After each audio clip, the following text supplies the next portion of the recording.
이 시간 오늘 우리에게 주신 하나님의 말씀을 함께 나누겠습니다. 오늘 함께 나눌 하나님의 말씀은 사무엘상 20장 30절에서 34절의 말씀입니다. 우리 함께 읽겠습니다. 사울이 요나단에게 화를 내며 그에게 이르되 패역 무도한 계집의 소생아, 내가 이새의 아들을 택한 것이 내 수치와 내 어미의 벌거벗은 수치됨을 내가 어찌 알지 못하랴. 이새의 아들이 땅에 사는 동안은 너와 내 나라가 든든히 서지 못하리라. 그런즉 이제 사람을 보내어 그를 내게로 끌어오라. 그는 죽어야 할 자이니라 한지라.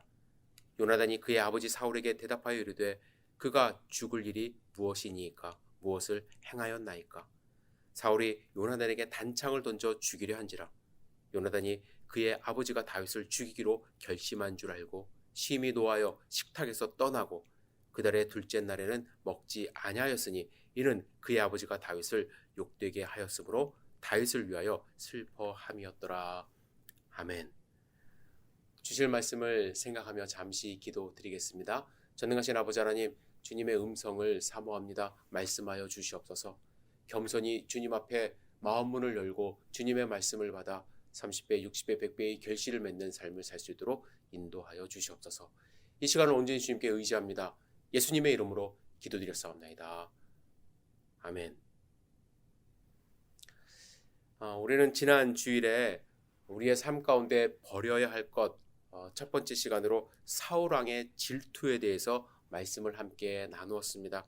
오늘은 사무엘상 20장을 통하여 우리가 버려야 할 것 두 번째 시간으로 사울왕의 분노에 대해서 함께 생각해 보겠습니다.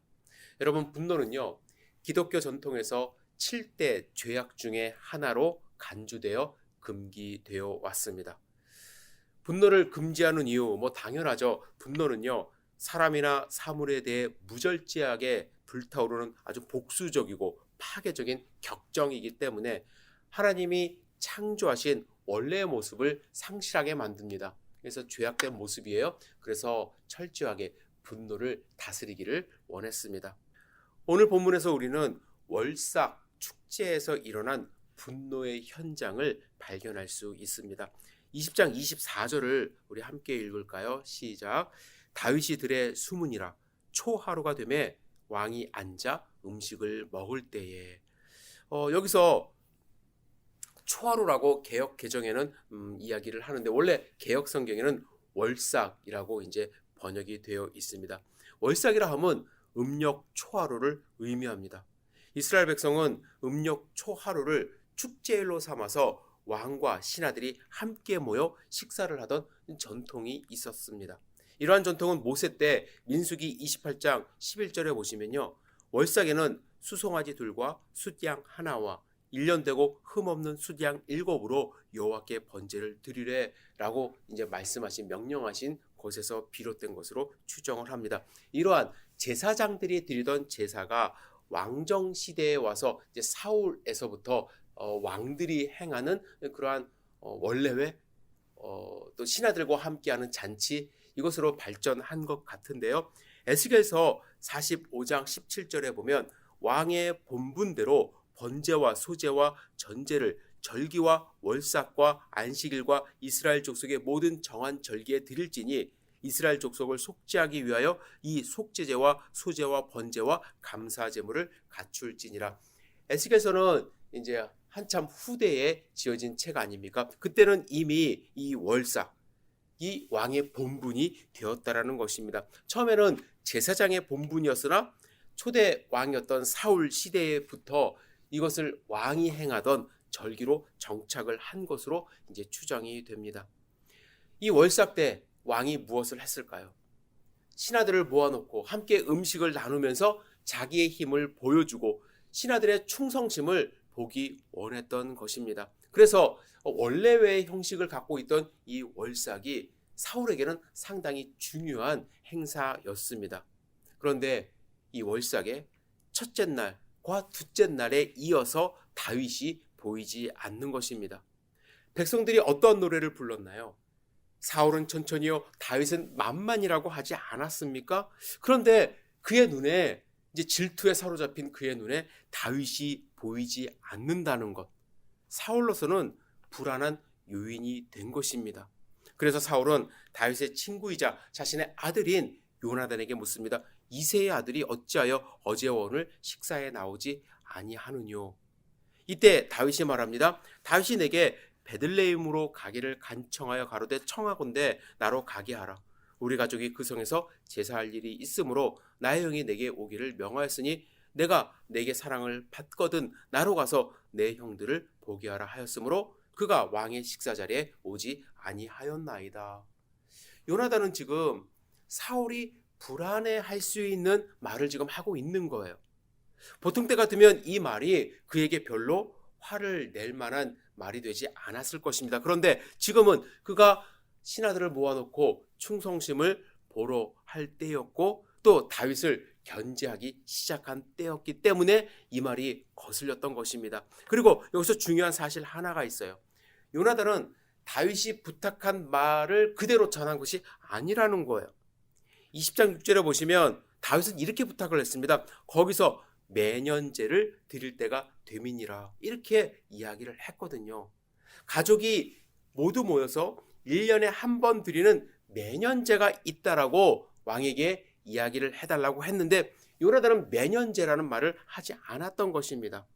다윗이 말한 이 가족의 제사, 1년에 한 번 드리는 이 제사, 다윗에게 아주 중요한 제사입니다. 왕의 식사 자리보다 그 당시에는 일반적으로 더 중요한 자리임을 상식적으로 알 수 있는 그러한 제사예요. 그런데 요나단은 어찌 된 일인지 매년제라는 말을 하지 않고 제사할 일이 있다. 아주 가볍게 이야기를 한 것입니다.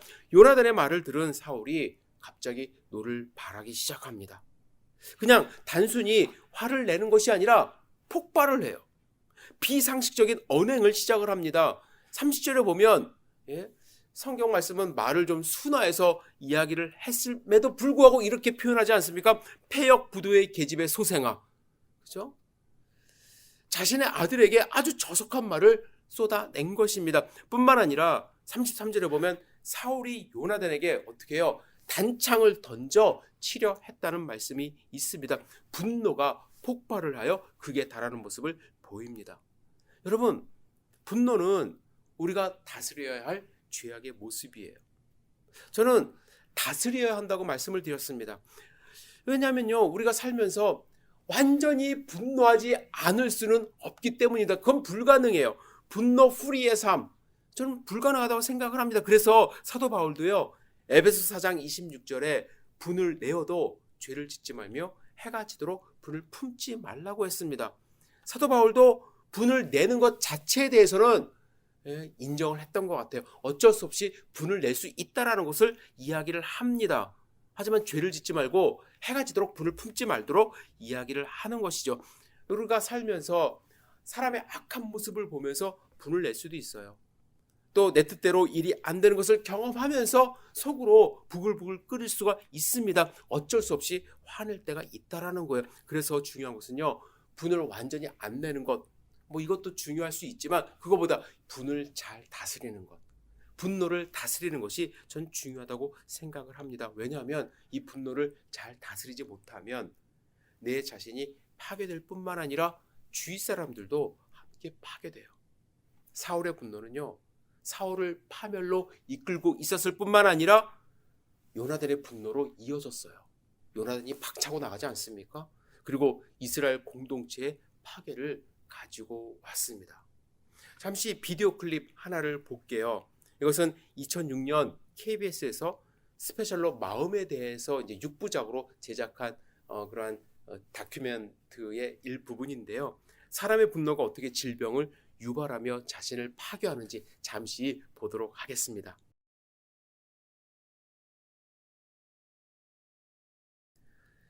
여러분, 분노는 우리를 파괴합니다. 그래서 분노는 잘 다스려져야만 합니다. 그래서 이 분노를 잘 다스리기 위해서 저는 먼저 여러분과 함께 분노의 원인을 함께 생각해 보기를 원하는데요. 분노를 유발하는 첫 번째 원인, 제가 생각하는 가장 큰 원인은 거절입니다. 거절. 여러분, 화가 났을 때의 상황을 잘 한번 생각해 보세요. 우리가 화났을 때의 대부분은요, 거절당했을 때입니다. 거절당했을 때. 나의 의견이 거절당하고 나의 계획이 거절당하고 나의 뜻이 관철되지 않았을 때 우리는 노를 바래요. 그 거절을 당하는 상대는 참 다양합니다. 가족으로부터 거절당할 수도 있고요. 사회로부터 거절당할 수도 있고 환경으로부터 또 친구로부터 거절당할 수 있습니다. 물론 거절당하는 것은 나의 잘못 때문에 거절당할 수도 있겠죠. 내가 충분히 의견을 조율하지 못했을 때, 내가 계획을 충분히 이제 디벨롭하지 못했을 때, 사람들이 봤을 때 말도 안 된다는 생각으로 이제 거절할 수도 있습니다. 시기적절하지 않은 의견을 제시를 해도 거절당하죠. 하지만 거절은요, 자신이 상대방으로부터 무시당한다는 생각을 하게 합니다. 잘못이 나한테 있다 할지라도. 그래서 마음에 상처가 쌓여요. 결국 이 상처가 폭발하는 거예요. 제가 3년 반 만에 이제 한국을 방문했는데, 한국에서는요, 사람이 워낙 많기 때문에, 특히 서울에서는 사람이 많기 때문에 화가 날 수 있는 상황이 많은 것 같습니다. 특히 서울에서는요, 어느 곳을 방문할 때 줄 서는 것에 민감합니다. 그래서 어느 곳을 가든지 번호표를 뽑게 되어 있습니다. 뭐 병원에서도 그렇고 은행에서도 그렇고 또 관공서에서는 특별히 번호표가 어디 있는지 여러분들 찾으셔야만 합니다. 그러면 먼저 온 사람의 그 번호를 부르기 때문에 분쟁할 일이 없고 화낼 일을 많이 이제 줄기 때문이죠. 근데 제가 은행을 갔는데요. 은행은요, 창구마다 업무가 조금씩 달라요. 그래서 어떤 창구는 대출만 이제 전문적으로 하는 창구가 있고, 어느 창구는 기업을 상대로 하는 창구가 따로 있습니다. 보통 저같이 일반 업무를 하는 사람들이 가는 창구는 사람이 많아요. 사람이 많기 때문에 오래 기다려야만 합니다. 어떤 분이 먼저 은행에 도착을 했어요. 하지만 단순 업무의 창구의 줄이 길기 때문에, 기다리는 숫자가 길기 때문에 한참을 기다리고 있는데 자기보다 늦게 온 사람을 대출 창구에서 부르는 거예요. 분명히 저 사람이 내 뒤에 들어오는 것을 봤는데 자기보다 먼저 부르니까 이분이 화가 갑자기 나기 시작한 것입니다. 그래서 목소리를 크게 높여서 이렇게 이야기를 해. 아니, 저 사람은 나보다 늦게 왔는데 왜 나보다 빨리 불러요? 이렇게 목소리가 커지니까 당황한 은행 직원이 옆에 가서 차분하게 설명을 해드립니다. 하지만 그분은 이미 화가 나 있는 상태였기 때문에 쉽게 그 분을 가라앉히지 못하는 그런 모습을 보았습니다. 분명히 자신이 먼저 왔는데 거절당했다는 느낌을 받았기 때문에 그래요. 저 사람보다 내가 왜 순서가 뒤로 밀느냐, 그것 때문에 분이 난 것이죠. 오늘 본문에 보시면요, 사울의 입장에서 생각을 해보면 노를 바랄 수도 있었겠다라는 생각을 해봅니다. 왜냐하면 다윗이 사울의 초청을 거절하지 않았습니까? 물론 다윗의 입장에서는 쉽게 갈 수 없는 그러한 잔치였어요. 왜? 죽을지도 모르니까. 하지만 사울의 입장에서 생각해 보면 신하들을 초청했는데, 자신의 힘을 보여주고 싶었는데 그 자리를 거절한 다윗이 못마땅했고 화를 낼 수 있는 상황이었다라는 것입니다. 그래서 거절당할 때, 또 거절당하는 그 상황, 또 사람에 대해서 우리는 쉽게 분노를 일으키는 그런 모습을 볼 수가 있습니다. 두 번째로, 분노가 생기는 경우는 자신이나 자신이 속한 가족 혹은 공동체가 위협이나 손해를 받고 있다고 느끼며 그것이 부당하다고 생각될 때 분노하게 됩니다. 여러분, 누군가가 이유 없이 여러분들을 공격한다고 생각해 보세요. 노를 바라지 않을 사람은 없습니다. 특별히 공격적으로 운전하는 사람, 여러분들 가끔 경험해보죠. 갑자기 끼어든다든지 뒤에서 빵빵거린다든지 나도 모르게 긴장하지 않습니까? 참아야지 하는 그러한 마음은 있지만 반자동적으로 입 밖으로 험한 소리가 나올 때도 있습니다. 요나단이 화를 냈어요. 그것도 그냥 화를 낸 것이 아니라 심히 노하여 식사 자리를 떠났다고 성경은 말씀하고 있습니다. 그럴 수밖에 없었던 이유 무엇입니까? 아버지가 자신을 공격했기 때문에 단창을 던지지 않았습니까? 그리고 다윗을 죽이려 하는 그 모습이 부당하다고 생각을 했기 때문에 그렇습니다. 여러분, 이런 경우가 있지 않습니까? 이럴 때는 당연히 분을 내고 화를 내는 것이 당연하다는 생각을 하십니다. 그러나 이 분을 잘 다스리지 못하면 우리를 해쳐요. 공동체를 해칩니다. 세 번째 경우는 자발적인 분노 혹은 의도적인 분노의 경우입니다. 분노를 내는 동기에 대한 연구 결과를 보니까 동기가 어쩔 수 없이 분노를 내는 경우보다는 자기의 권위나 독립성을 확인하거나 자기의 이미지를 개선하기 위하여 분노하는 경우도 많이 있고요.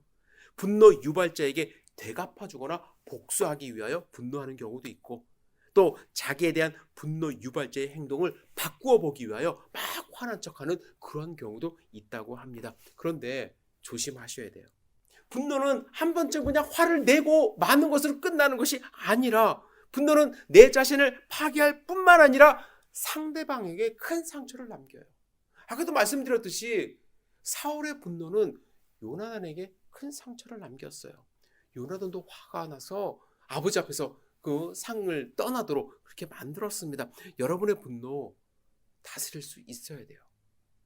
여러분의 분노 스스로 통제할 수가 있어야만 합니다. 그럼 어떻게 분노를 다스릴 수 있을까? 여러분, 분노를 다스린다는 거 참 쉽지 않습니다. 분노는 어떻게 보면은 악셀레다와 같아요. 한번 밟기 시작하면은 참 브레이크 밟기 어려운 그런 고속도로를 질주하는 자동차와 같습니다. 그런데 어떻게 이 분노의 마음을 다스릴 수 있을까? 여러분, 첫 번째 부탁드리고 싶은 것은 이 분노의 상황을 정확히 보려고 노력하셔야 된다는 거예요. 그러기 위해서는 여러분들은 일단 분노의 그 자리, 분노의 상황을 좀 피하셔야 돼요. 분노의 상황에서 멀리 좀 떨어지셔야만 합니다. 그리고 심호흡을 하시고요. 내 자신을 바라보고 상대방을 생각하고 그 상황을 종합적으로 생각하고 묵상할 수 있어야 돼요. 그리고 그 분노의 이유가 무엇인지, 내가 왜 이렇게 분노했는지, 혹시 내 잘못은 아닌지, 그리고 내가 이걸 참을 수 있는 것인지, 아니면 의분을 일으켜서 그 사람에게 정확하게 이야기를 해야 하는 상황인지, 혼자 화를 내고 혼자 폭발할 것이 아니라 그 상황이 어떤 상황인지를 정확하게 볼 수 있어야만 합니다. 시편 62편, 제가 좋아하는 시편인데요. 제가 잠깐 읽어드릴게요. 나의 영혼이 잠잠히 하나님만 바라며 나의 구원이 그에게서 나는도다. 오직 저만 나의 반석이시요 나의 구원이시요 나의 산성이시니 내가 크게 요동치 아니하리로다. 넘어지는 담과 흔들리는 울타리 같은 사람을 죽이려고 너희가 일제히 박격하기를 언제까지 하려느냐. 저희가 그를 그 높은 위에서 떨어뜨리기만 꾀하고 거짓을 즐겨하니 입으로는 축복이요 속으로는 저주로다. 나의 영혼아 잠잠히 하나님만 바라라. 대저 나의 소망이 저로 쫓아 나는도다. 여러분, 시편 62편은요 비탄시로 분류됩니다. 다윗이 지은 비탄시예요. 이 시는요 자신을 죽이려고 하는 반역자의 공격을 피해서 쫓겨나갔을 때 지은 시입니다. 특별히 그 반역자가 누구였냐면 자신의 아들 압살롬이었어요. 다윗은 머리를 풀어 헤치고 맨발로 눈물을 흘리며 밤에 왕궁에서 쫓겨난 상황입니다. 이때 다윗은 어떠했나요? 분노했나요? 분노가 치밀어서 어떻게 하면 내가 복수할 것인지를 이제 생각하며 글을 썼나요? 이때 다윗은 잠잠히 하나님만 바라보았다라고 고백을 합니다. 여러분, 우리가 잠잠해야 할 때가 있다라는 거예요. 특별히 마음이 요동치려 할 때, 누군가가 나를 죽이려고 일제히 박격하려고 하는 순간에, 나를 거짓으로 꾀하는 순간 잠잠히 있을 필요가 있다라는 거예요. 그래야 쉽게 분노하지 않고 그 상황을 파악하고 하나님께 기도하며 간구할 수가 있는 것입니다. 두 번째로 용서할 수 있어야 돼요. 잠잠하는 것보다 이 용서하는 것이 더 어렵긴 한데, 여러분, 나를 거절한 그 상황, 나를 위협한 그 상황, 나를 거절한 그 사람, 용서할 수 있어야만 합니다. 물론 용서 정말 어렵습니다. 그래서 세상에서는요 이 용서 프로그램을 만들어서 용서를 실천하려고 합니다. 하지만 우리 그리스도인들은요 이 프로그램을 의지하지 않더라도 여러분 그 상황을 용서할 수 있어야만 합니다. 왜냐하면 우리는 용서받은 사람들이기 때문에 그래요. 진정한 용서는 용서받은 사람이 할 수 있습니다. 우리는 하나님의 용서를 경험하지 않았습니까? 먹보다도 더 검은 죄가 용서함 받아서 눈보다도 희게 되었습니다. 여러분, 용서 받으셨음을 믿으시나요? 그렇다면 우리가 용서하지 못할 어떠한 상황도 없습니다. 사단은요, 우리가 용서함 받았다는 사실을 잊게 만들어요. 그래서 마음속에 어떻게 감히, 어떻게 나를, 이런 생각에 사로잡혀 분노의 상황에서 헤어나오지 못하게 합니다. 여러분, 우리는 용서함 받은 사람이라는 것을 먼저 기억하시고 그 상황을 용서할 수 있어야 돼요. 여러분, 혹시 유영철이라는 이름을 기억하십니까? 그는 연쇄 살인범입니다. 그의 손에 어머님, 아내, 아들을 잃은 한 분이 계세요. 고정원 씨입니다. 그는 아내가 남긴 유언을 읽으며 너무도 괴로운 나날을 보냈습니다. 분노의 나날을 보냈어요. 이 살인자 때문에 그렇죠. 하지만 그는 천주교 신자로서 용서 프로그램에 참여했고 결국에 유 씨를 용서하기로 마음먹고 그를 사형시키지 말아달라는 탄원서를 제출합니다. 뿐만 아니라 유영철이 남긴 그 두 자녀를 양자 삼고 싶다는 고백까지도 하게 됩니다. 그 결과 유영철은 참회 편지를 써서 고마움을 표현했습니다. 이렇게 글을 썼어요. 고정원님처럼 사랑의 끝이 어디인가를 보여주시는 분도 계시기에 그저 놀라울 뿐입니다. 그분과 인연을 맺고 계시다니 나중에라도 이 못난 사람의 글 좀 전해주십시오. 너무나 죄송하고 감사한 마음에 놀랄 수도 없을 정도로 많은 감동이 앞섭니다. 이런 글을 남겼어요. 여러분, 용서는요, 분노를 잠재울 수 있는 유일한 방법이에요. 누가복음 23장 34절에 예수님이 십자가상에서 이렇게 말씀하십니다. 이에 예수께서 가라사대 아버지여 저희를 사하여 주옵소서 자기의 하는 것을 알지 못함이니이다 하시더라. 십자가에서 그 모진 고난을 당하실 때 아버지께 용서해달라고 기도를 합니다. 여러분, 용서는 분노를 잠재우는 아주 중요한 방법 가운데 하나입니다. 그 상황을 용서하시고 사람을 용서하심으로써 분노에서 벗어날 수 있기를 주님의 이름으로 축복합니다. 여러분, 마지막으로요, 감사함으로 분노를 밀어내세요. 분노가 마음 가운데서 치밀 때에 여러분, 감사의 조건들을 찾아보세요. 쉽진 않아요. 제가 말씀은 이렇게 드려도 저도 참 실천하기 어려운데 그 순간에 하나님께 감사할 조건들을 찾아 하나님을 찬양한다면 분노는 반드시 사라집니다. 우리가 감사하지 못한다고 결정해 버리면 절대로 분노를 이길 수가 없어요. 하지만 감사의 조건을 찾아서 그 순간에 하나님께 찬양을 올려드릴 때 절대로 분노의 마음이 일어날 수가 없음을 여러분들 아셔야 돼요. 제가 한국에 도착한 날 버스를 타고 이제 분당으로 이동을 했습니다. 제 원래 계획은 서현역이라는 곳에 내려서 정자역까지 택시를 타는 거였어요. 그런데 문제가 생겼어요. 어떤 문제냐면 내리기 바로 직전부터 억수같이 비가 쏟아진다는 거예요. 비가 쏟아지는 저녁에 택시 잡는 것이 쉽지 않다는 얘기를 들었어요. 특히 한국은 카카오 택시를 통해서 예약을 하거나 이제 불러야 되는데 제가 카카오 택시가 활성화가 되질 않았어요. 어떻게 하는지도 잘 모르겠어요. 내가 있는 정확한 위치를 찍어서 호출을 해야 그 호출을 받은 주변의 택시들이 승인을 해서 나한테 오는 것인데 그게 저는 쉽지가 않더라고요. 그래서 이제 다리 밑에 내려줬어요. 그 육교 같은 데 밑에. 비가 억수로 내리고 가방은 이렇게 있고 비를 그 다리 밑에서 피하고 있는데 비는 그치질 않고 이 손으로 이렇게 택시를 잡는 시대는 아닌 것 같아요. 절대로 빈 택시는 주변에 없고 도착하자마자 막 피곤은 하고 14시간 비행기를 타고 왔는데 너무 황당한 거예요. 이거 어떻게 해야 될지 모르겠는 거예요. 뭐 이런 날씨가 다 있나, 왜 택시는 잡히질 않는가, 몸은 피곤해 죽겠다. 짜증을 내고 화를 낼 그러한 환경이 충분히 조성되었는데 그 순간 제 옆에서 어떤 미국 사람이 저에게 말을 거는 거예요. 그러면서 여기서 어떻게 택시를 잡냐. 나는 여기를 가려고 하는데 어떻게 가느냐. 그 순간 그 사람을 보면서 제 마음 가운데, 아니, 한국말 하지 못하는 미국 사람도 여기 와서 이렇게 헤매고 있는데 한국말 할 수 있고 언제든지 갈 수 있고, 그죠? 비만 좀 그치면은 이제 지하철까지 이동을 해서 지하철 탈 수도 있고 여러 가지 조건이 있음에도 불구하고 내가 화를 내면 안 되겠다라는 생각을 하게 됩니다. 그래서 그 사람과 함께 기다렸어요. 그러면서 마음 가운데, 내가 14시간도 비행기 타고 왔는데 이거 한두 시간 못 기다리나. 차라리 비 그칠 때까지 기다리자. 마음 편히 놓고 기다리자 하는 순간에 분노가 사라지기 시작하는 거예요. 화가 나지 않는 거예요.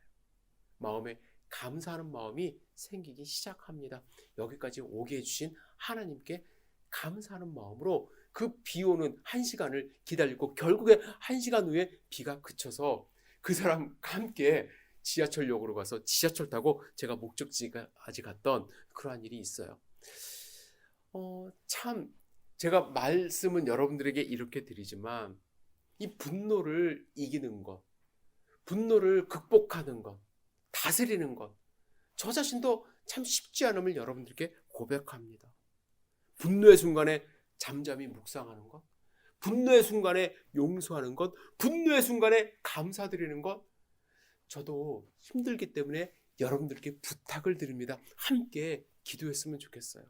함께 기도함으로써 우리 분노를 다스리고, 그래서 나를 파괴하는 분노에서 이겨 극복함으로써 하나님께 감사의 삶을 드리고 용서를 실천하고, 그리고 하나님 말씀에 집중해서 하나님과 함께 거하는 하나님의 백성 되기를 주님의 이름으로 축복합니다. 분노를 다스리시고 가능하면 분노를 버리시고 분노에서 해방되어 기쁨으로 하루하루 사시기를 주님의 이름으로 축복합니다. 기도하겠습니다. 사랑과 은혜가 충만하신 아버지 하나님, 우리의 삶 가운데 분노의 순간들이 있음을 고백합니다. 주님, 그러한 순간들 속에서 주님을 바라볼 수 있도록 인도하여 주시고 잠잠히 주님을 묵상하며 주님이 행하셨던 용서를 실천하고 마음 가운데 감사가 일어날 수 있도록 주님께서 도와주시옵소서. 주님을 의지하는 하나님의 백성 될 수 있도록 축복하여 주시고 늘 성령 충만함으로 거할 수 있도록 도와주시옵소서. 예수님의 이름으로 기도드렸사옵나이다. 아멘.